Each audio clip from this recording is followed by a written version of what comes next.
So I want to thank everyone for coming. This is something we're doing one semester a year, a joint seminar between the Health, Labor and Development Seminar and Department of Economics and the NEAG School of Education.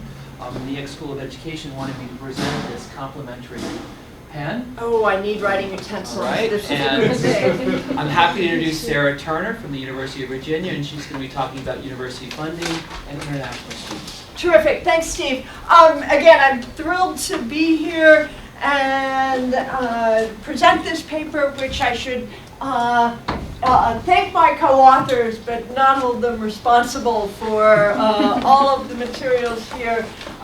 John, I think, has probably been through here at some point or another. Garv, I should change his affiliation. He's now at UCSD, and as he is no longer a job market student, but he is now gainfully employed and actually doing some interesting work on high skill immigration and international labor markets. I'm really actually quite fond of this paper, and hopefully it'll find a nice audience here because it's really about public research universities. So there is very much a high skill student, foreign student component to this paper, but it's also about public universities, and if you're here you understand that public universities are just enormously important in the market for higher education. They produce about 65% of the BAs awarded in the US, and how they behave, and importantly how they respond when states cut their budgets is, I think, something that speaks to the overall supply of college-educated workers. There are basically two important empirical starting points that set up this paper. The first is, and we'll see if what we've seen over the course of, things are maybe a little bit better now, over the course of really the last 15 or 20 years, is a secular decline in state level support for higher education, on which we have layered some cyclical trends. The green line corresponds with overall funding, which is in billions of dollars on the right axis. The dotted blue line shows funding per student, which corresponds with the left axis. And what you want to, I can't imagine that UConn was completely spared this indignity, but in aggregate, funds fell between 2008 and 2012 from about $90.5 billion to about $74.4 billion. And this has real impacts, particularly at public research universities. The second, and I'm going to distinguish as we go along between public research universities and public colleges and universities more generally, because I think they operate in quite different markets. The second thing that's gone on over the course of the last 2 decades is an extraordinary increase in the flow of students at the undergraduate level, and this is maybe, I actually am thinking now that I would have preferred to have a different slide here, but the aggregate number is that at the undergraduate level, we've seen enrollment of students from abroad increase from about 288,000 to nearly 500,000 over the course of the last 15 years. And not to miss a punchline that's going to come later, much of this growth is going to be driven by students from China. So what's going on is that you've just seen a rapidly expanding pool of students who have not just the capacity to complete a US post-secondary undergraduate degree, but also to pay for that degree. And I have unambiguously cherry-picked here to give you just a motivating data point, but that's what motivations are for. I am showing you places like Purdue, which is this line, Indiana University, Illinois, Urbana-Champaign, which have had very large increases in the number of students from abroad. So in the most recent year, there are about 5,000 undergraduate students from China at the University of Illinois, about 2,700 at Ohio State. So again, we're seeing, you've got these two big, we'll come back to that, big changes in the market for higher education. This paper is about how do they come together. And you might think of this paper, some people may think that they may have already had a hint at the answer to this question. We're going to try and see if the data, the analytics line up with a kind of New York Times sort of story, but essentially, do foreign students help universities to accommodate declines in state appropriations? That's the sort of question. The New York Times thought they wrote a little bit of a paper about this at one point, or a quick article, but based on 3 anecdotes, does not make for causal analysis here. We're going to try and sort of tackle this a bit more seriously and really ask this question. So, how do changes in state appropriations? And I'm going to argue that the cuts that actually hit the ground here at UConn or in Charlottesville or in Ann Arbor have an exogenous component to them. Okay, so different states have experienced shocks to different degrees, declines in funding, which are in part related to local economic circumstances. We'll talk about state funding and how it's determined as we go along. And again, so how are we thinking about these institutions adjusting in terms of students by residency?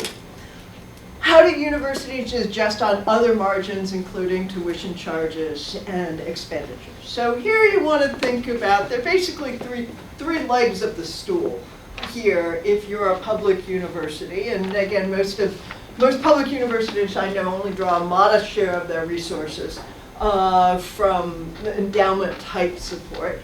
You can, when faced with a budget cut, you can either raise tuition, you can change your composition of students, or you can cut expenditures. There really isn't any other way out. Okay, so we're going to be thinking about how universities adjust on this margin. What am I going to do here? A little bit of motivation and institution detail. This is where I set out, I think, what are some of the key pieces of the U.S. market for higher education. I think my friend David Figlio, some of you know David, have met David here before, always one with a good punchline, notes that there are 2 things that the U.S. does unambiguously better than any other country in the world. One of those is Hollywood movies, the other is higher education. And it turns out that the U.S. is pretty unique in 6 of the top 10, pardon? We drew badly compared to the 2 alternatives. All of us here. Yeah. I don't know. I mean, it's comparative advantage, right? I don't think anybody wants me in the movies. So again, this is a big industry and it's worth thinking about. We have some of the best institutions in the world. We actually also have some of the worst as well. But I'm going to offer a little theoretical sketch, which sadly has been excised from the paper proper. I may not do the whole thing, but sort of give you a little taste of it, because even as nobody's going to confuse me with a theorist anytime this year or next, I think it's important to say, is there a model we can put forward that's consistent with the data that would make this all hang together? Empirical framework, results, next steps, further thoughts, questions, and so forth. Questions before I go ahead? I guess I'll just ask, you mentioned, you sort of in the previous slides said board students, then you also said out-of-state students, And so I could have also kind of imagined you come to this paper with like drawing the same figures with out-of-state students. Yeah, so why don't I just tell you a little bit about UConn and but also sort of hit the out-of-state students are going to be important, and this is where we need to think about both markets of supply and markets of demand. So, and I'm sorry that so if you want full pay students, you can either draw students from out of state, or you can draw students from abroad. And we'll get to this in a second in terms of the public institutions, indeed, for part of both the capital and operating subsidies that they provide to in-state residents, require that states or that the public institutions offer a discount price. So there's this price gap between in-state students and out-of-state and foreign students. Why might you think about foreign students, not out-of-state students? Well, the answer is going to be pretty easy, and it's going to come up in the context of, are you actually able to recruit full-pay students from out-of-state domestic students? And the answer to that question will be, it depends. So the University of Michigan, I think we have some representation here from Michigan, has been very successful in recruiting. I think some ridiculous share of students at Michigan come from either New York or Connecticut, right? So some universities, UVA happens to be pretty good at recruiting students from out of state.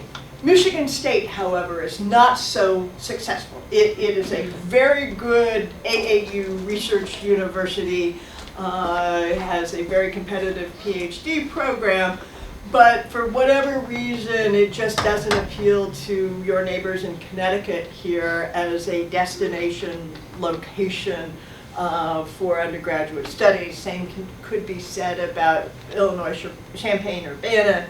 Again, very good university, but just you could, if you're in one of those institutions, your capacity to draw another out-of-state student from the US without degrading quality is fairly modest, okay? Whereas Michigan State may be able to draw foreign students of very high quality. So again, heterogeneity in this market is going to be important. I skipped over this slide and figured that I should get credit for showing it at some point, even if it was the ugly version of Stata, not the pretty version of Stata. But I did, I realized I didn't have any direct pictures of University of Connecticut in here, and it's a little hard to get in some of the scatter graphs. But this story, I think, applies to a degree to UConn too. So what do we have here? We've got, this is state appropriations, so you're going to see going from about 350 million to about 300 million with the recession. So UConn got cut. Does that seem like a data point consistent with common knowledge here? Sort of once the party died down, we see it in the data. And what you see, actually, UConn has no history. So in 2009, this number is slightly above 0, which makes it like 26 or something like that, sort of varying between 8 and 25 through much of the course of history here. All of a sudden, UConn, by 2010, 2011, that's 125, 150. So again, I'm not going to, you don't need to buy this as anything causal, but I will suggest that the phenomena I'm going to describe may actually have some resonance here in terms of university behavior. Okay, so that's the big picture here. Key results. Again, this seems to be, I think, a very compelling empirical phenomenon. Changes in state, within state changes in appropriations, 10% cut in appropriations leads to about a 12% increase in foreign enrollment at public research universities in general, a bit more at the most resource-intensive AAU institutions, which is a little fraternity of universities that includes about 35 public universities and 35 private universities, and you get a similar number of about 10% if you think about flagship universities, which would be the pick one from each state approach. You're going to see little change in domestic out-of-state or in-state enrollment, and you are not going to see these same effects at public colleges and universities outside what I will describe as the research-intensive tier here. So if you go to institutions that are in the public sector, not to be confused with Northwestern, with multiple directions in their title, you will not find this kind of response. And again, this begs a consideration of markets and the markets in which institutions compete. I'm going to note that there's an association that is weak between declines, increases in foreign enrollment and domestic enrollment, but I'm going to press hard that we do not interpret this as causal, because our changes in appropriations are affecting other things, such as tuition, that impact enrollment choices of in-state students. So I want to tell you that that association exists, but I want to also, I'm going to make sure that you don't walk out of this room thinking it is causal. And I want to be clear that the foreign enrollment piece is just one piece of adjustment here. The other big piece, and indeed the majority of adjustments that are open to public universities, really involve increasing in-state tuition. Okay, questions? Features of the US market. Again, this is an educated audience for this talk. There's a lot of stratification. In U.S. higher education, we have joint production between research and undergraduate education. Again, we have this mix of public and private provision. About more than 60% of degrees are granted by public institutions, and arguably public universities are a very important piece of this picture. I've mentioned this before. The decline in appropriations, it is common to think about this as sort of recession-driven, but this is really part of a secular decline that has been in progress for a while here. Steve and I were discussing this coming in today. This is not just about transitory changes in funding for higher education, but really shifts in terms of other state funding priorities, most notably Medicaid expenses. Steve was quick to point out things like unfunded pension liabilities. But you can think about it as best. For our friends in here who are sort of public finance students, Go on, sorry. Higher education spending can be no more than a residual net of other commitments in the state budget. And for that reason, it tends to be one of the first cut and the last used. So I guess the other thing that could be going on here is that operating expenses could be increasing, so that basically the share is going down. Do you have any sense about the degree to that which that's affecting things, or has that been relatively constant? That is one of those empirical questions that I should know the answer to. I'm going to guess the answer is no, in part because, right, and states also, I might add, operate in a balanced budget format, which our federal government does not seem to adhere to, and so when tax revenues decline, right, you actually gotta cut. Yeah. You don't really have, I mean, we've tried to encourage states to have rainy day funds and things like that, but you don't really have the option of deficit funding. But to your question, I mean, again, my sense is that it's hard for me to think of a state that has actively increased taxes for the purposes of expanding spendables rather than increasing rates for some other reason. But it's a reasonable question. Again, to make another institutional point, we have this price gap between in-state and out-of-state students. You want to think about the out-of-state price, and the out-of-state price at Berkeley is rapidly approaching in leaps and bounds the price of Michigan and UVA, but these things are very close to our private counterparts. And you should think about this out-of-state price as something that is very close to being market-driven. It's not, we're not quite at a single price level yet, but certainly the University of Michigan, for example, could not raise price much more. It could not realistically raise price above Vanderbilt and expect to stay in the market. That national market, that market for out-of-state students, is very competitive. And while an institution may have some market power in this range, they don't have much market power to set price for out-of-state students, for states. These are tuition, but these are tuition, most people don't pay tuition. They pay tuition minus scholarships, I don't know about loans, work-study programs. So, how would this look any different if you took that into account? Do public universities give more in those kinds of things? No, so it's interesting that the net tuition revenue at the private universities would be much smaller.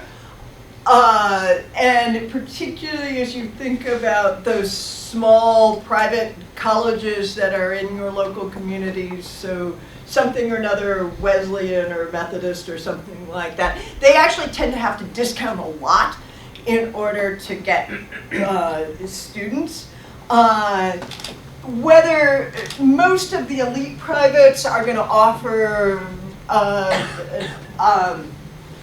aid on a need-only basis. Now, they may run need a fair ways up in the income distribution, but they're not. They're going to again, which means that their net tuition revenue is less than this. With the exception of, and similarly, the publics increasingly are offering fairly generous need-based aid programs. Remember, if you're really low income and you get a Pell Grant, okay, what happens is that's just the federal government paying your tuition, or paying the $5,600 of your tuition. You take out a loan, you still pay tuition. What's important here is, and as you think about discounting, is what the institutions are kicking in on top of that. And there, again, we were discussing this morning, is that with the exception of a very small number of institutions, I think, and I'm going to get them wrong, I want to say Stanford and Princeton, what I'll call the hyper elite, most private institutions do not offer need-based aid to foreign students at the undergraduate level. They do obviously offer fellowships to graduate students and the like, but aid to undergraduate students, need-based aid to undergraduate students is limited to domestic students, and that tends to be because there's really no verifiable mechanism to assess need for foreign students, and so they sort of draw the line. And again, there are a few hyper elites that can afford not to, but most don't. So we want to think about this difference in price, and note that, and for the purposes of this discussion, think about it as a difference in revenues here. Okay. What was I also going to tell you? again, before we get to the trends in foreign students, just again, to fix things in your mind, again, we have research universities we're going to think of as offering a full range of not only BA programs, but a real commitment to doctorate education, giving high priority to research. This differentiation and stratification among the universities, again, you're mostly going to get paying out-of-state students at the research universities, and a further point is that there is variation across states in the U.S. in the domestic population and the changes in the domestic population over time. So we have a few states that you might think of as an actively recruiting students. So over the course of the last 20 years, states like Iowa, Indiana have experienced declines in their in-state population, while Florida and Texas have experienced increases. So you're going to see some differences across states in supply capacity here. Okay, now to the second point of my assertion here, which is moving from the higher education side of this, or the institutional side of this market to the student side of this market. It is nice to talk generally about the increase in, actually let me step back for a quick second to note that just a word about private universities and foreign students. Foreign students have long been spread widely across the fairly elite sectors of U.S. private education, but the most recent period of increase really concentrated the increase at a fairly small set of institutions. And those are institutions in major urban areas: NYU, BU, USC, and Miami. Actually accounted for a half of the increase between 2008 and 2012. Okay, now to the student side. Again, what's happened among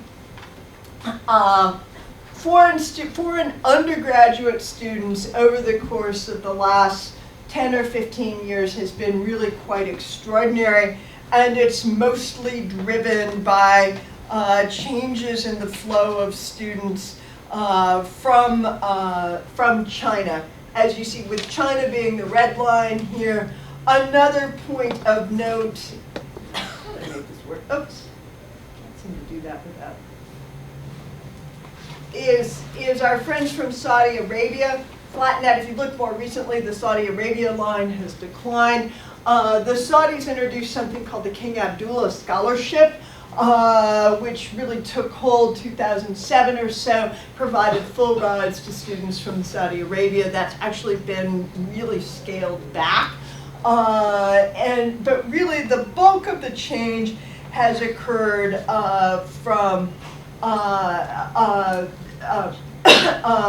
the growth in students from China. And here I'll just make a few points. So why do you see this increase? Well, first you've seen, and this is written in my notes someplace, and it's really annoying me that I can't find it, but a dramatic increase in home country secondary education. So you have more students prepared to go on to post-secondary institutions than you had in the past. Second, and I think this is just key for China, is that you have a very limited level of home country higher education provision. So you have, in China, you can think of a couple of institutions, and my guess is we may even have a couple of students from these institutions here.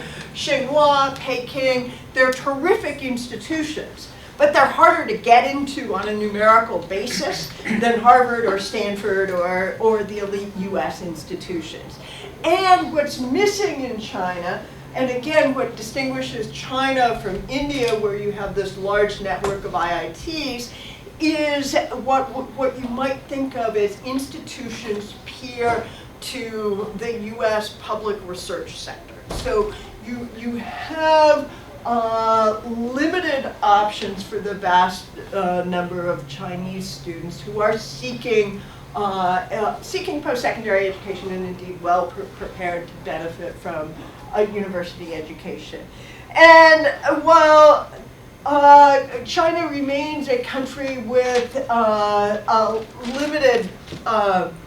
with a high fraction of poor people, even a small fraction of 1.4 billion or something like that is a large number when we think about the increased wealth at the top of the distribution that's allowed students to afford access to the U.S. Another reason is the increased option value, growth and capacity to pay. My colleagues did some math on this, and you can think about, again,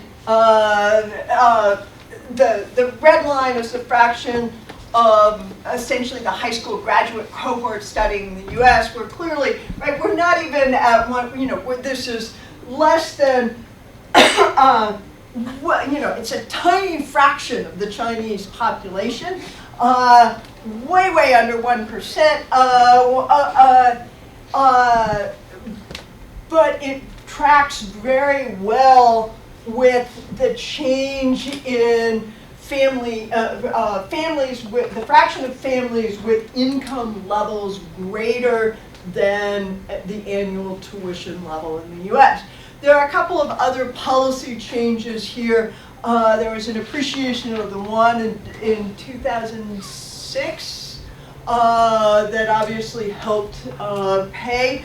And the other piece of what goes on here is that there was a change in visa policy that reduced barriers to application about that time. But again, what is this? This is a narrative that says, okay, it is quite plausible that the data are aligning in a way that with increased capacity to pay, limited provision in home country, yet a growth in the college prep pool, that you've got a bunch of folks, you've got a dramatic change in the pool of students who are candidates for enrollment at U.S. universities. Okay. Questions? This is a messy picture, but fun to explain before I. Okay, this is actually one. I'll ask you something. Do you have any data on applications? I don't have data on applications, and I would love to pull some data from. I don't think one is ever going to get true application data, but you may get sending data from the College Board. And Pat, you were looking for a dissertation question. I bet if somebody could actually, it was willing to pester the College Board and ACT, one could actually, I think, look at score send information, how they've changed over time. And again, in search of a dissertation question spirit of this paper, because, right, the reason anybody goes to seminars is to sort of find new research topics, right? Is that I think one of the big, we had a conversation about this with respect to India earlier today, but one of the big sort of unexplored questions, right, is how students from China or how students from India, the other big sending countries, make choices among institutions in the U.S. Why Illinois, Champaign, Urbana, or Michigan State rather than Kansas or a different institution, and setting up a model of that, I think, is of some interest. So work for a different day. Okay, let me explain this picture because it's actually a really cool picture, even if it's maybe a little hard to read here. So in addition, what I'm going to tell you about my data, I've got data from the usual U.S. sources, so the IPED survey, something called the American Survey of Colleges, anything else that colleges and universities put out.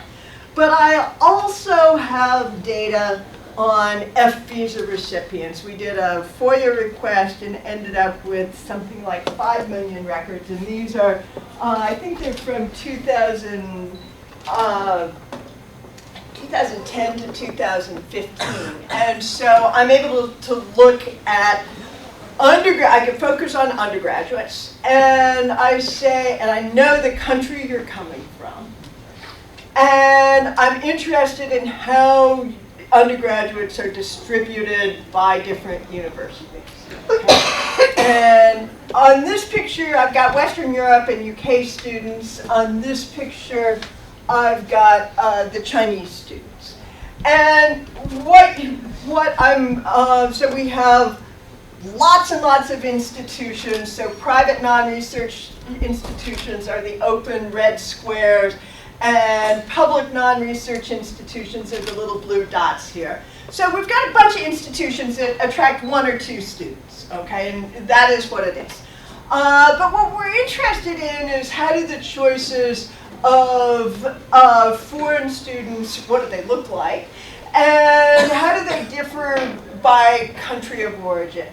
And what you're going to see here is that the students from Western Europe and the UK are going to be largely concentrated, not exclusively, but largely concentrated in these, what I'm going to call these sort of hyper-elite schools. A lot of kids at Berkeley, BU, Northeastern, some of these are like Harvard, Williams, Stanford, and the like. So a lot of concentration here.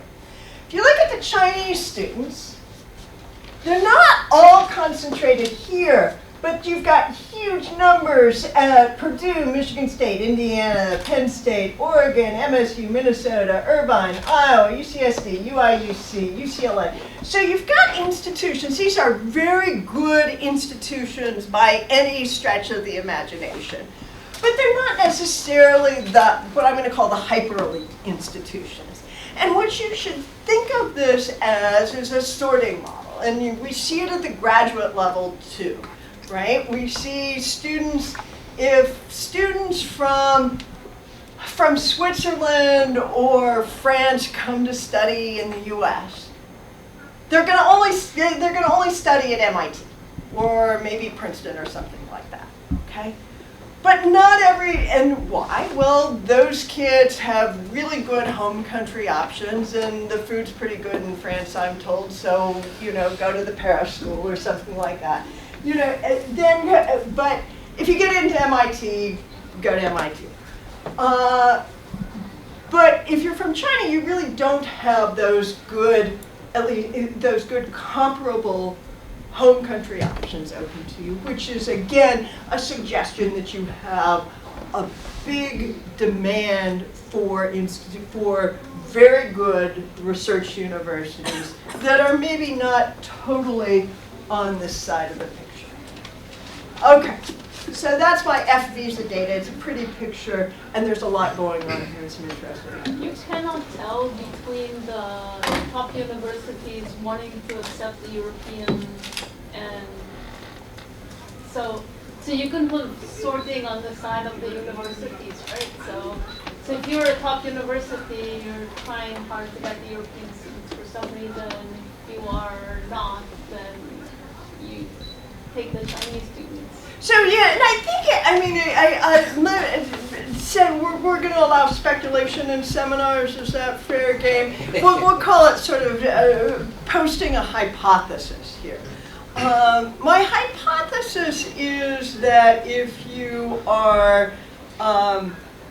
Stanford or you're Princeton or Williams, right? You actually care about you are able to act on a preference for international diversity.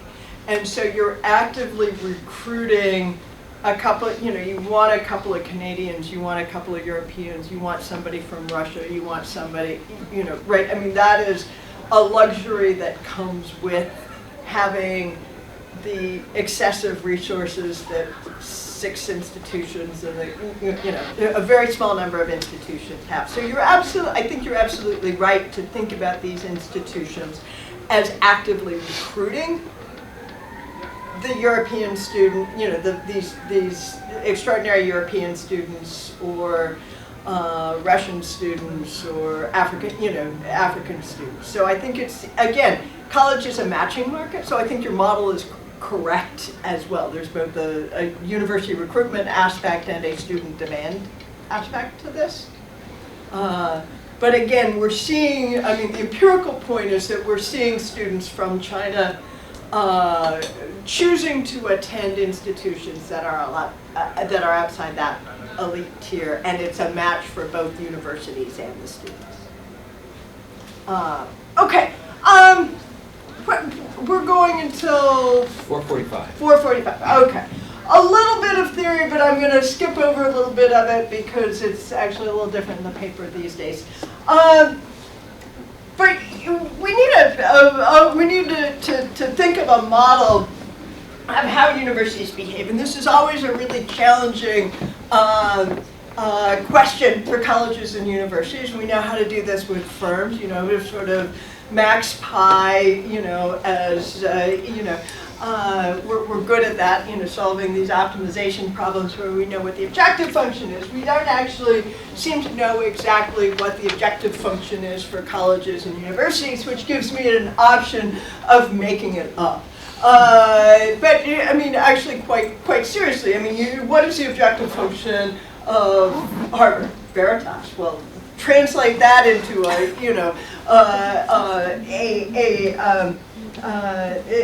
quasi-linear utility function. Good luck with that.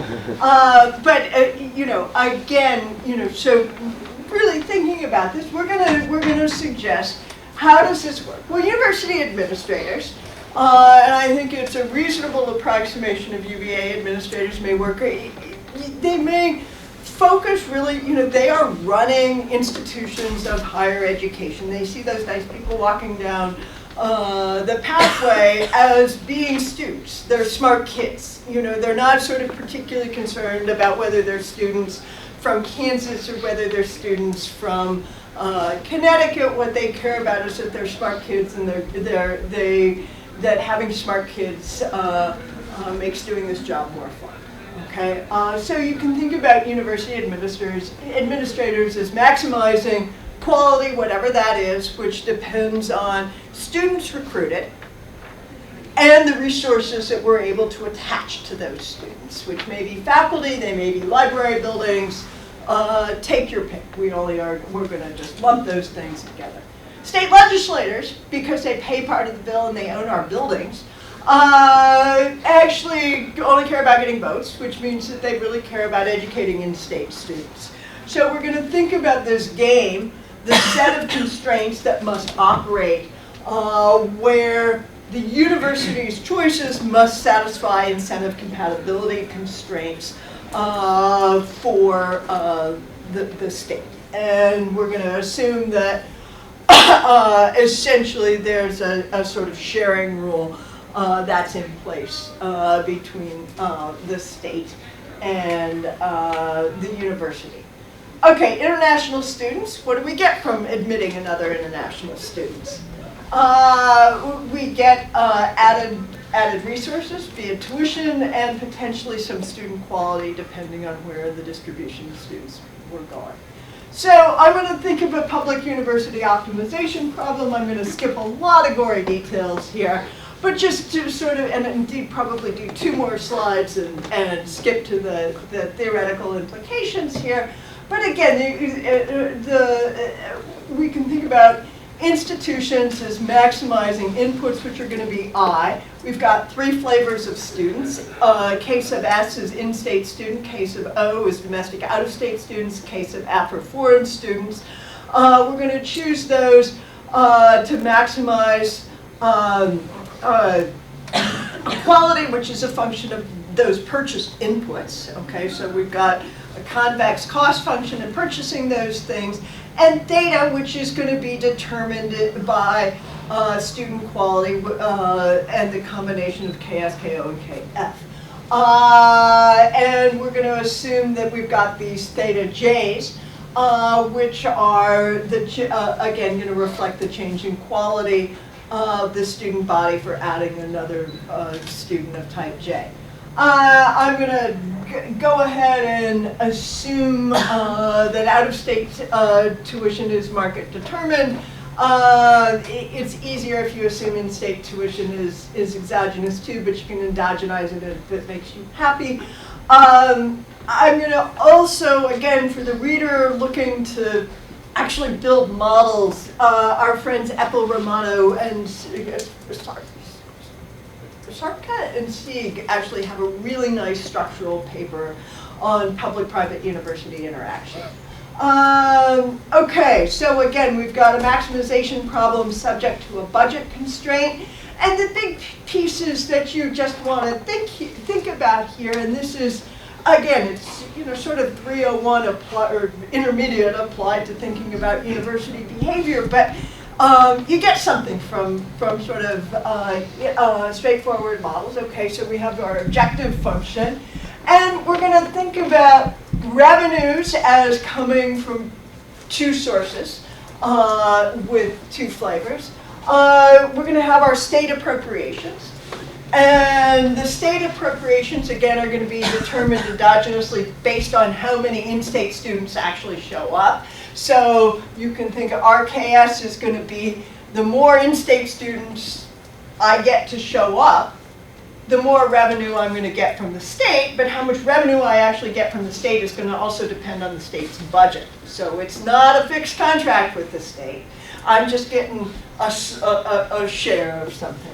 I'm going to get tuition revenue from in-state students. I'm going to get tuition revenue from out-of-state students. We've got a psi function and a convex function in terms of buying these extra inputs. Again, I've already asserted that out-of-state tuition is greater than in-state students. What else? Again, we've got these just sort of straightforward first order conditions, which are actually fairly sensible. The marginal cost of enrolling another in-state student is going to, you're going to get a benefit in terms of extra appropriations from the state plus the tuition they pay, minus a cost piece, which is a combination of the monetized decrease in quality and then the resource cost. For out-of-state and foreign students, again, the benefit is the extra tuition. The cost is going to be, again, the per student cost plus this monetized decrease in quality. And what again makes this model work for us in terms of the composition of students is that we're going to assume, and we've got a little bit of evidence from a couple of institutions to suggest this, but the quality drop-off for foreign students, given this extraordinarily large pool of students from abroad, at many institutions is going to be much smaller than it is for domestic students. Okay. We've got the state legislature problem. Again, in essence, the state's going to choose this KS level. The key thing that's important for our model is that the state just has a fixed budget, okay? So we're going to think about Y as something that's determined by tax revenues and is what's left over. There's a sharing rule. We've got the university strategy knows this objective function. What's going to happen? How do we think of it? We can solve this carefully, but we're not going to. I'm just going to assert some sort of simple comparative statics that fall from this setup, right? State budgets impact appropriations, right? And this is, again, it's sort of simply from the sharing rule. We're going to end up as the overall pool of state resources rises, we can expect the university to have a greater revenue change. Similarly, as Y decreases, the state appropriations will fall. Changes in state appropriations are going to be negatively related to the flow of foreign enrollment and positively related to in-state enrollment. That actually doesn't, it is not a strong result, the latter. And again, final thought. So it is this primary result that we're going to focus on. And hopefully this is not the model. Josh. I was just going to say that as far as the university optimization problem, one big difference I can imagine them thinking between out-of-state and foreign students is like English language skills. So is that, and they could have, and university administrators could have preferences over that, and students could. Yeah, so you could, I think you could actually, I mean, you can include that, and actually, you might think of that as included here. Right. So yeah. If you think of our friends at Berkeley have, or not Berkeley, at Davis have actually sort of thought a lot about this. If I've got to hire additional advisors, tutors with foreign students, again, the cost piece for foreign students may be different. And that is a real question. And again, in the sphere of open research questions free to a good home, though is this idea of, are there real costs associated with accommodating foreign students that are different? It's a good empirical question. And again, I think one worth looking at across institutions. Similarly, are there differences in the actual success of foreign students, the degree of integration? I've got a paper in progress on choice of major, so that one's covered. But yeah, I think it's a very fair question. We do allow for it. We're not going to measure it. I mean, we just wanted to come up with a model that would, and it may seem like a really, oh my God, I can't believe she wasted 3 slides on this. But is there a model that is consistent with declines in appropriations producing increases in foreign enrollment? And I'd argue yes. Okay, so now to the cool empirical stuff. Data sources. Again, we're going to focus really on a subset of higher education. It's a really important subset of higher education. I'm going to do some comparative work with private universities because some referees are crazy, and some there's another paper floating around right now that thinks it's okay to just treat all colleges and universities as having the same parameters, which I think is. They respond actually really differently to budget shocks. But anyway, that's an empirical point. American Survey of Colleges, something done by the College Board that does a little bit better job of recording in-state, out-of-state students than IPEDS.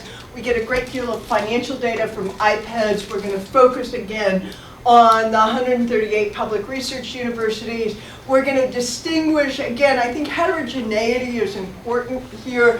Heterogeneity comes with some costs because, again, these are unique institutions, and we're dividing 138 institutions into yet smaller cells, but also talk about the flagship universities, which gives us, fortunately, 1 observation per state, and then this group of AAU institutions.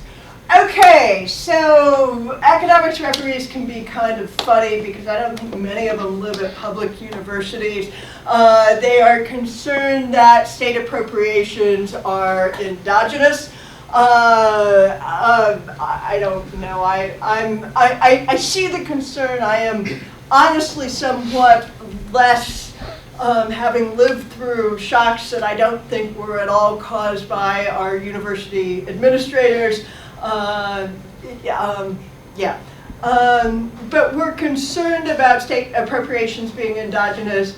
If you might imagine a story that growing universities could actually attract more, you might look intellectually vibrant places that attract more foreign students, or you could imagine a reverse causality argument in which the state legislature looks over and says, whoa, UVA is attracting lots of foreign students. They don't need our money.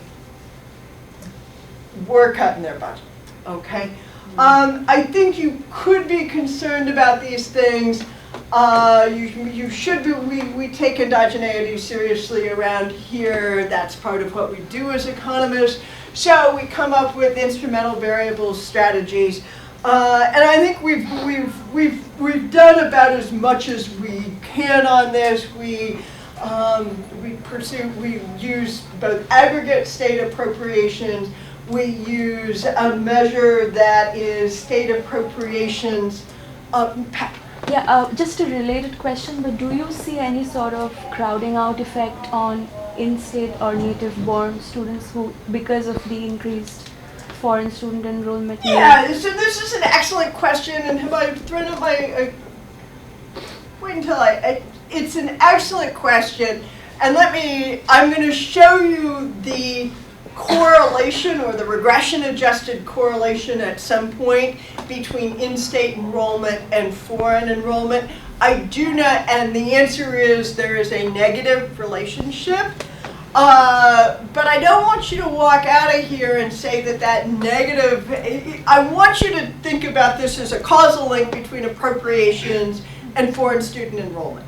The reason I don't want you to think about a causal link between foreign student enrollment and in-state enrollment is that the appropriation shocks that operate through the state budget are doing other things beyond, they're both affecting foreign enrollment, but they're also affecting in-state tuition. They're affecting maybe the resources offered at colleges and universities. So we shouldn't think of, we should think about some of the things that are determining, we should think about foreign enrollment as endogenous in this context, and I don't have another instrument to play. And so, again, I mean, we've done gymnastics, though we could probably get lots of press coverage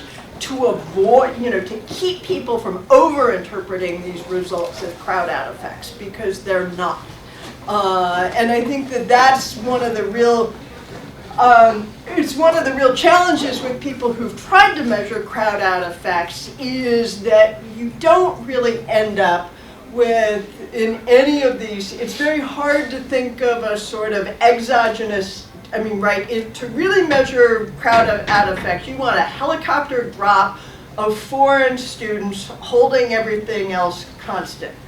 We are not giving you a helicopter drop of foreign students holding everything else constant. We're changing appropriations. So that's, I'll show you the correlation. I want to make sure that the messaging is clear on this, because it's kind of important. Okay, IB. Descriptive pieces, again, this is fairly obvious. We've seen a big increase in foreign students. We haven't seen, literally to the number, there just aren't big changes on average in in-state students. Some changes, some increases in out-of-state students over this period. Again, you should, the sort of descriptives will make clear that there isn't a whole lot going on at the non-research universities. State appropriations, again, constant dollars. You see that average state appropriations decline, average tuition revenues increase. Okay, finally, a regression equation. So this is what we care about. We are interested in looking at how variations in state appropriations in institution I and year T affect a set of outcomes. I'm going to call these Y. But the first and foremost that we're going to look at is the enrollment of first-time foreign students. We're going to control for year fixed effects, institution fixed effects. We're going to weight by undergraduate enrollment. Doesn't make much of a difference. You see the appendix. We're going to look at some additional covariates. So again, we know that cohort size matters. So we're going to pull that out. We're going to pull out state unemployment rates. So again, we're going to be, this isn't just cyclical changes in enrollment by any stretch of the imagination. Some results, finally. Again, the sort of big takeaway, these actually, oh, and I should have been clear that we're going to focus on the IV estimates of state appropriations here. The IV actually turns out to be a little bit bigger than the OLS, but you can't reject that they're similar.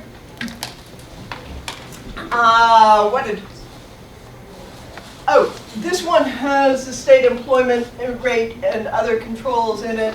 This one does not. Again, in the name at 10%, this is the sort of, if you will, the headline result. 10% decrease in state appropriations leads to about an 11% increase in foreign student enrollment. Okay? Can I ask a question about the IB? It's Yeah. just, so for the IB, are you using total state appropriations to all sources or only the university? Only the university. I'm going to hold that question for 2 slides because I'm going to give you several flavors of IBs. And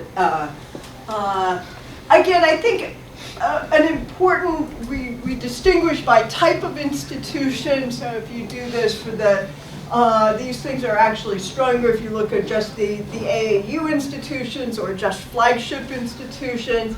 Essentially nothing going on at the non-research universities. The alternative IBs. I'm just wondering if you know, I don't necessarily think this is better, but I'm wondering if it makes sense to see this by weighting by the university population, if we might care about, you know, big schools.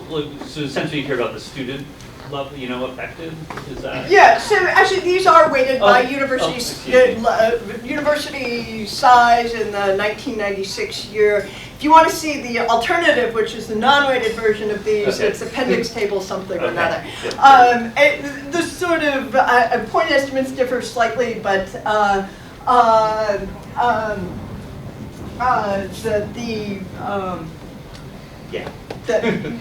you know, for all intents and purposes, the results, and I guess in sort of some haste to put this slide together, one might ask why some of these are more preferred or less preferred than others. So let me, we'll come to Ken's question in just a second. I think actually this IB comes closest to what you mean by all revenues in the state. So suppose we use all disposable state revenues in the state. So take out things that are essentially entitlement commitments like Medicaid and use all state revenues. All disposable state revenues, you get these numbers. They are a little bit larger. Remember, there are only 35 AAU institutions, so the fact that these things have big confidence intervals shouldn't cause anybody to be too squeamish. The F statistics are a little bit lower, which is why these are the sort of less preferred. You might also do the IB as the leave out IB, so state appropriations less. So when I interpret that parameter, though, if you give me the same sentence of, so a 10% reduction in free money beyond obligations leads to what change in foreign enrollment? How do I interpret the 3.07? 3.07, that would be 30%. And so I'll just make a comment that I believe your story that a lot of financing for education is driven by medical outlays. And so you're right, that measure does come closest to what I was thinking, but the medical outlays specifically is what you hear a lot of state budgeting as being the driver of why university budgets get cut. Yeah.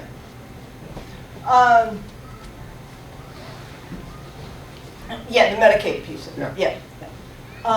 And a different sort of But is this like an elasticity? You said 30%. Is this like an elastic? Are we saying that is a 1% decline in state revenues a 0.3% decline in university appropriations, or a 3% decline in university appropriations? Because log on log, you'd think that would be that it's an elasticity of 3.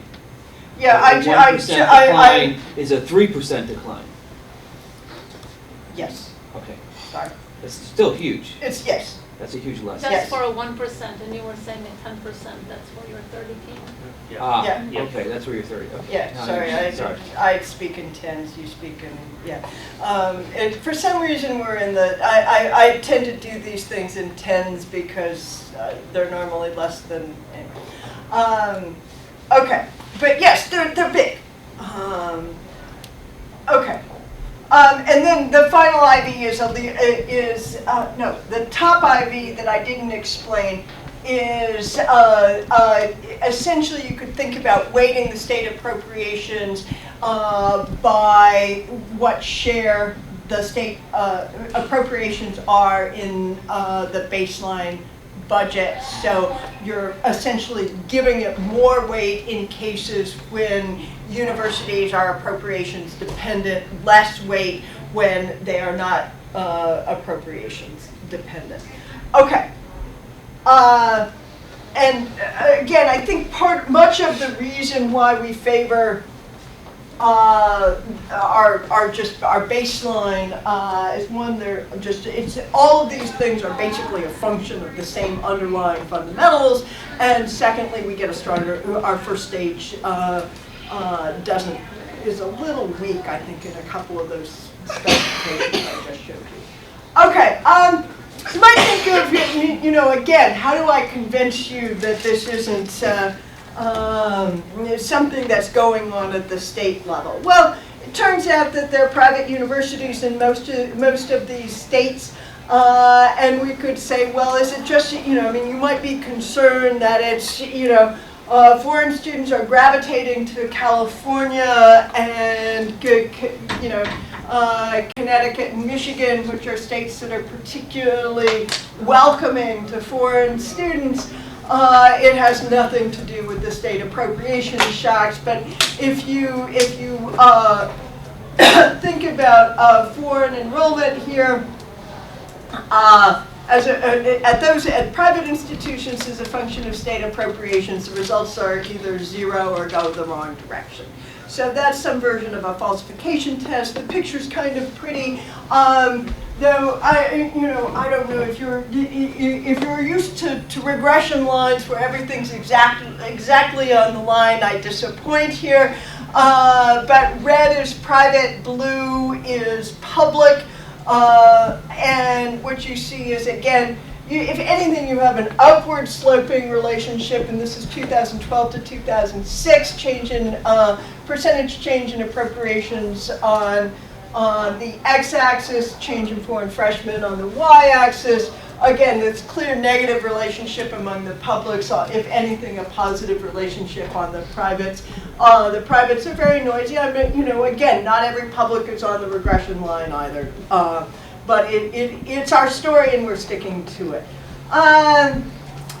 Again, so do appropriations at these institutions impact enrollment of other geographies of students?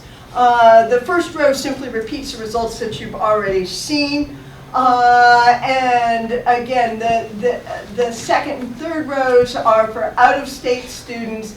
They are broadly indistinguishable for zero, as are the results for in-state students. One thing to keep in mind is these are not results for, you actually do get, you may get some changes were you to look at less selective institutions here in out-of-state enrollment or particularly in-state enrollment. These are results for research universities, not results for community colleges. Okay, so to try and understand mechanism and the nature of markets a little bit more, it's slicing the pie pretty thin, but is it the most selective or the least selective institutions where we're getting these foreign effects? It is the more selective, so again, we divide our research universities by the math SAT percentile. Again, the elasticity is bigger or more negative among the the more selective, those that are more research intensive. And here, this is worth thinking about in terms of just the way the market works. Again, we're dividing 138 institutions into 3 pieces, so you're not left with much here.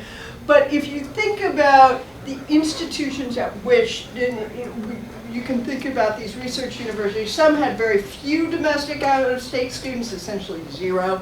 Some had a moderate number of domestic out-of-state students, and some, like the University of Michigan and UVA, are what I would call almost capped out at domestic students, in part because if they admitted any more domestic students, they practice probably, they run into constraints from state legislatures. And what we're seeing is that it's really in this middle group of institutions where the effects are the largest. Again, this is divided, trying to slice the data up a little bit, at the verge of what's too much. But again, it's trying to get at this idea that it's not the most selective institutions, but it's not the University of Michigan adding more foreign students. This is the promised regression for Pat of showing that, again, I'm going to describe this as nothing more than a correlation, but everybody always asks about this. So again, the one thing that I guess I think this pops up here. So there is a little bit of a, I think these are in levels. I'm pretty sure they're in levels, not, these are in levels. So adding one more, adding 2 foreign students leads to essentially is correlated with a reduction of 1. But this is cross-sectional, it's not changes over time. No, it is changes over time with fixed effects. Oh, so it has individual institutions fixed Yes, effects. Okay. yeah. But it is, but I'm not, there is no way that I am selling you that the foreign student flows are exogenous. Right. So the relationship exists on average, again, but the interesting thing is that if you drop Purdue and Texas A&M, Purdue has an interesting story attached to it because over this period, Mitch Daniels takes over as president of Purdue and engages in a fairly dramatic retooling of Purdue where he consciously increases prices and does it. In any event, these results are, 1, not causal, 2, very, very sensitive to 2 institutions. Okay, so there is another piece of this story, right? Which is, let's think about, we've got these changes in appropriations, and it should be clear that we're going to still go through and use our instrumental variables approaches to measuring how does a change in state appropriations impact spending in different categories. And where does it hit, where does it not hit, okay? And where you want it, what you want to take away from this, so we're so just conditioned to talking about appropriations with negative numbers. I just, I can sort of hardly do positive numbers here. But, again, a 10% decrease is associated with like a 2.3% decrease in expenditures on instruction. Nothing hits in the research category, which is actually, I think, consistent with a model that a lot of research is funded at these places. I have a question regarding the tension between, especially for flagship institutions like UConn, regarding the percentage of in-state students and the percentage of out-of-state, particularly foreign-born students, and how that might impact appropriations, because I can see, for example, the Connecticut legislature saying, well, UConn is serving I'm making this up, by the way, this is not actual numbers. 40% of foreign-born students, why should we support this university? Okay, so again, this is the sort of the causation problem here, which is, again, the appropriations numbers responding to what's perceived as the capacity to raise money from other sources, which is the good reason for using this instrumental variables approach, where essentially we're using variation that in aggregate funding for higher education, not just funding for UConn in particular. Now, again, I think that this is very much certainly, if I can take this out of the measurement framework and address the question in the policy framework, it's more fun to answer, to be honest with you, because it allows the University of Connecticut, to take the example at hand, to say, well, wait a second, maybe the right variable for the policymakers to be focusing on is not these measures of shares, but measures of absolute numbers of students of different, of in-state students served, and the price at which those in-state students are served. Because, again, if you'll allow me to assert that the Connecticut legislature, and I'm not saying they did this, I'm just guessing that they might have come close to it, cut appropriations by 20% in, say, 2010. If you were president of the University of Connecticut, you could have passed all 20, you had two choices without foreign students. You could have either passed all 20% of that decline in appropriations on to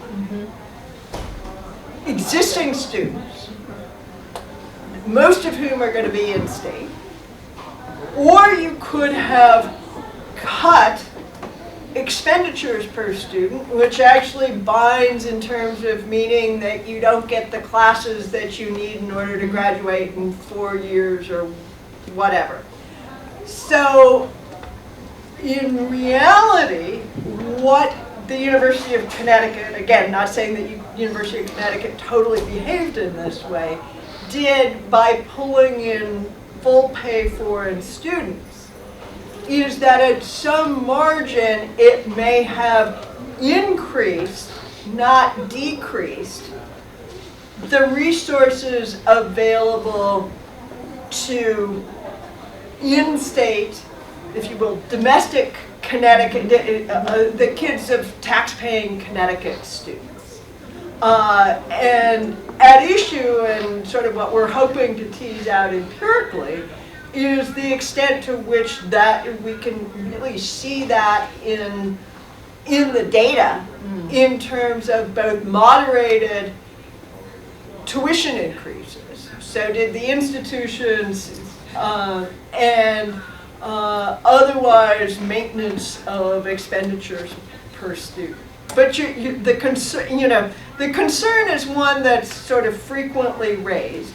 And I guess the other sort of addition to your question that I'd add is, why do legislatures, again in a policy framework, should we care about 70, 30, 60, 40 is not the right question whether they're 4,000 or, the actual number of in-state students. And that's, I'm wandering a bit off of the reservation of my paper here, but that's, I think, the policy climate that goes with this paper. But to appropriations. Okay, so appropriations do have meaningful impacts on instructional expenditures. So these same appropriation shocks have not left expenditures untouched, but they do tend to, again, like we think state budgets work, they tend to not impact funding on research. And similarly, if you showed a different line for student support services, you'd find that student support services vary in the same direction as instructional salaries. So those factors move around as well. So those are the expenditure side variables, the revenue side variables. And again, appropriation shocks have real effects on university finances. Again, what is, I asserted this early on, is that, again, when appropriations decline, in-state tuition tends to move up, or when, and again, these are both with state fixed effects, university fixed effects and time fixed effects. So 10% decline in state appropriations, about a 4% increase in in-state tuition. The AAU institutions are going to be the most, again, have somewhat higher rates of increase than others. Tuition revenues similarly tend to increase as well. You don't see much going on in terms of out-of-state tuition, and again, I've made the case that this is probably determined by a competitive market. Again, these are pictures to go with this. Changes in real estate appropriations on the x-axis. Out-of-state tuition just barely negative.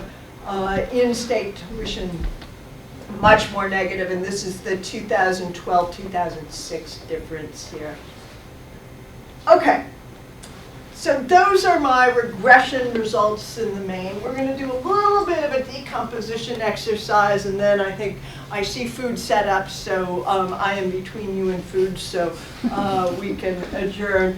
But we want to say, okay, so let's see if we can bring this all together, and we're going to add just a little bit of notation here, and you're going to trust me that I added the differences correctly here. We're going to think about the foreign share of undergraduates as S sub F, the out-of-state share of undergraduates as S sub O.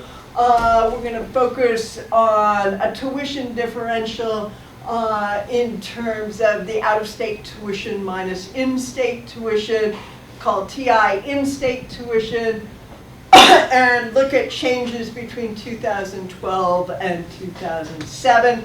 We're going to think about, again, changes in total tuition revenue per student as a function of price increases, price levels, so DTI, so we're going to normalize this to in-state students, so DTI is going to be the change in tuition for in-state students. Delta DT is going to be the change in tuition for out-of-state students, if you will, the incremental change in tuition. And we're going to think about this in a sort of modified Oaxaca decomposition sense as how much of the total change in tuition revenues. I should have shown you curses. I nuked out the tuition revenues appropriations graph, but there's essentially, as appropriations fall, actually it's implicit in the regression. Oh, come on. There we go.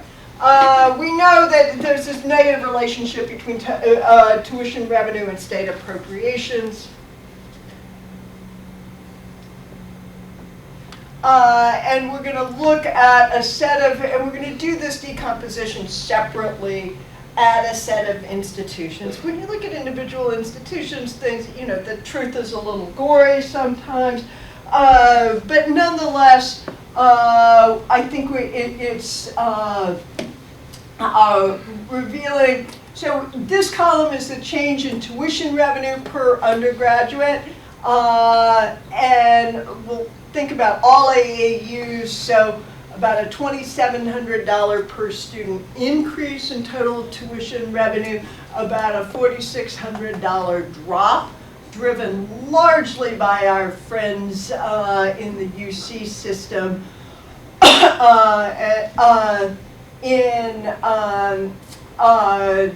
appropriations dollars per undergraduate. You might think about this as sort of magnifying this because appropriations generally spread much more broadly than undergraduates, but we needed some denominator here. And we can think about, so we've got these two changes, first off, are not totally offsetting, but decomposing this change in tuition revenue, we're going to see a first takeaway is that, nonetheless, I've spent the last hour and a half talking to you about foreign students. The majority of the change in the tuition revenues came from increases in in-state tuition charges.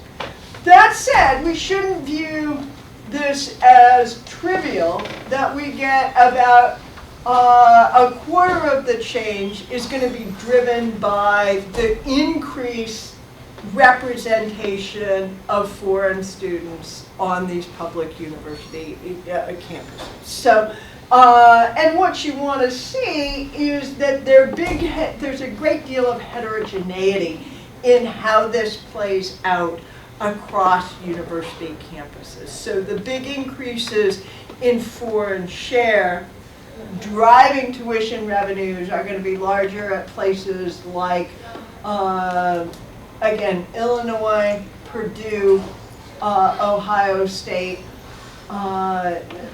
again, big Midwestern universities with a substantial capacity. It's going to be smaller at places like Michigan, UVA, and I apologize for not including UConn on this table. But again. So it's 24% from foreign students of the 2711. So the increase in revenue of 2,000. So, okay. Yeah. And again, I don't want you, I think that the foreign student piece is important, particularly important at some institutions. So this is a story about heterogeneity.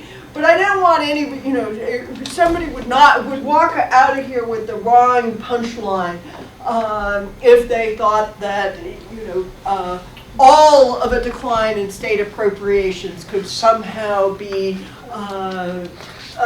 absorbed by an increase in students from abroad. This is simply one. I'm getting a head shake. Can I answer a question? No. Oh, okay. I didn't want you to be confused or disenchanted. I think we want to think about this mechanism through which states adjust. And this foreign appropriations angle is one, and an important one. Expanding foreign undergraduate, I don't want to again overstate the case. I do think it is worth noting that again, we don't have complete offset here, as increases in in-state tuition are important. I do think that what goes up can go down. It is useful to remember that were the pool of foreign students to immediately shrink, that this would actually have fiscal consequences for public colleges and universities. We've left lots of important questions unanswered. Some having to do with pure effects within universities, others having to do with how students match. I will leave you with a quote from the chancellor of the UC system, Janet Napolitano, California's situation is not unique. Nearly every state in the nation has faced this Hobson's choice, and they have all reached the same decision: open doors to out-of-state students in order to keep the doors open for in-state students. So again, this is this is an interesting case where it may be that we're proving a little bit of the obvious, but it's worth thinking about how these pieces come together in terms of the behavior of universities, the pricing of universities, and who they enroll. So I think I'm done on time, is that right? Or something close to it? Pretty good. I'm happy to answer questions. That's all I've got here. Otherwise, you see my bonus slides. So I'm curious. I mean, I like the open questions that you left, as well as the potential, for things being offset by decline, or if flows change, that would have financial implications. I wonder also, though, in terms of if University of Connecticut decided that they were going to get in on this action and try and attract more of the international students. I mean, it seems to me that at some point there's going to be diminishing returns, right? Where the quality pool for international students who are able to pay will start to fall below the domestic alternative, and this flattens out. So this is kind of like a first mover advantage, perhaps. Well, I think there's probably a little bit of first mover advantage here. I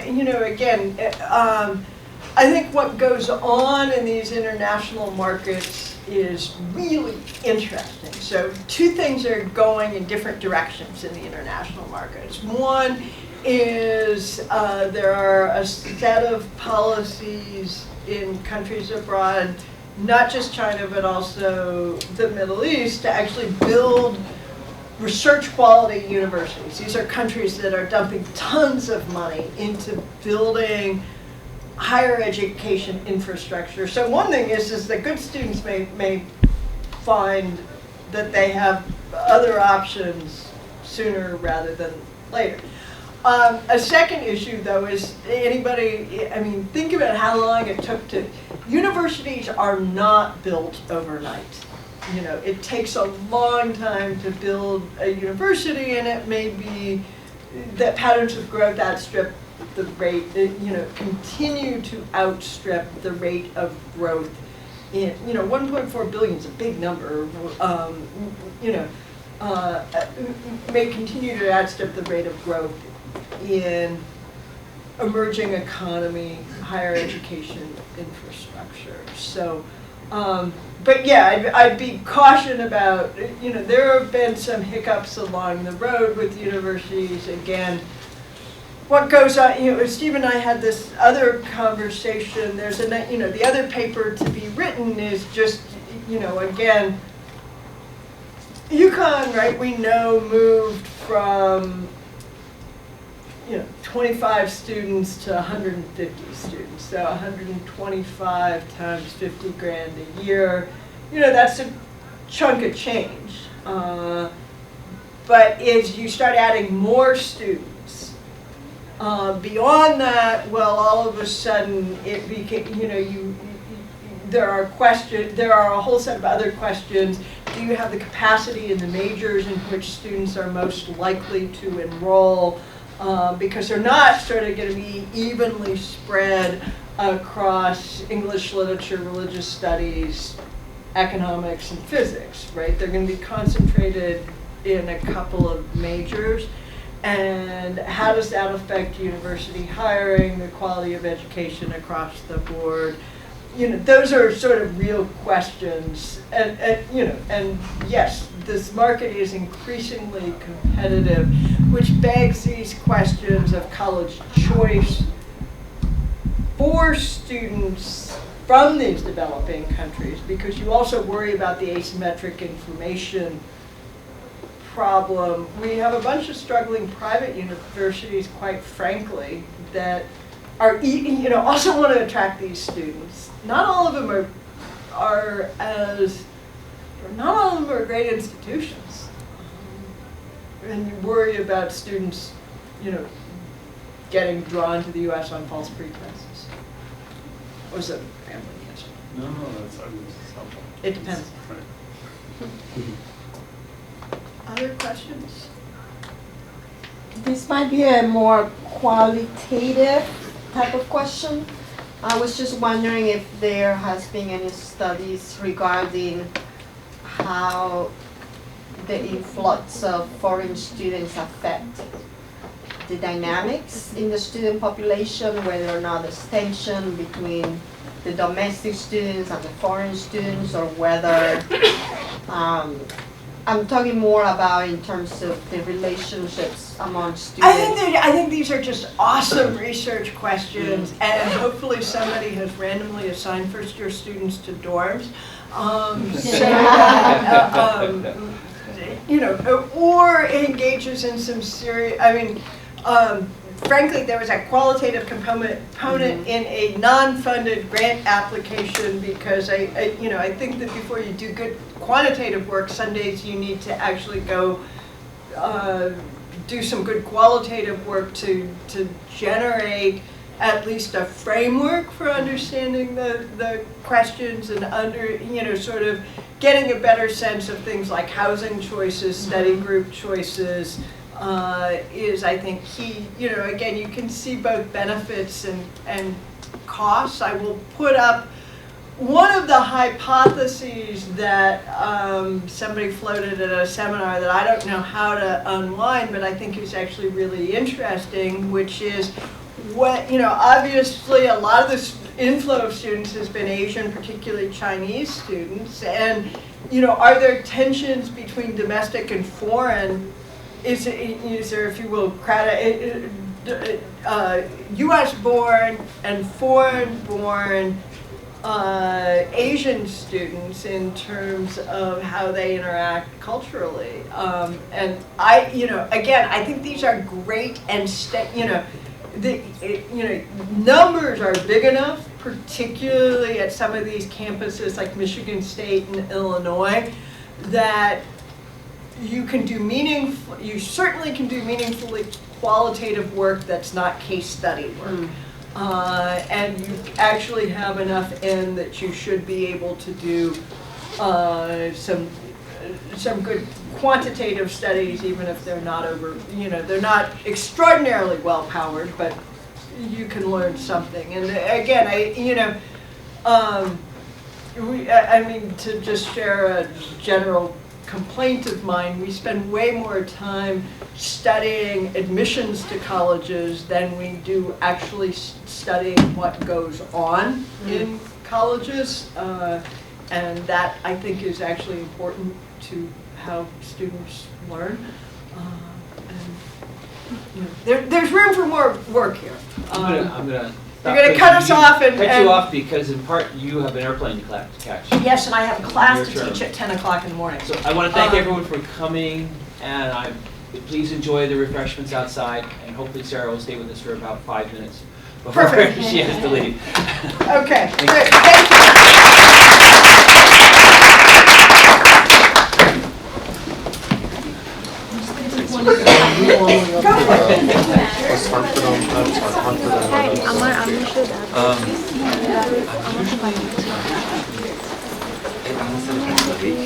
Most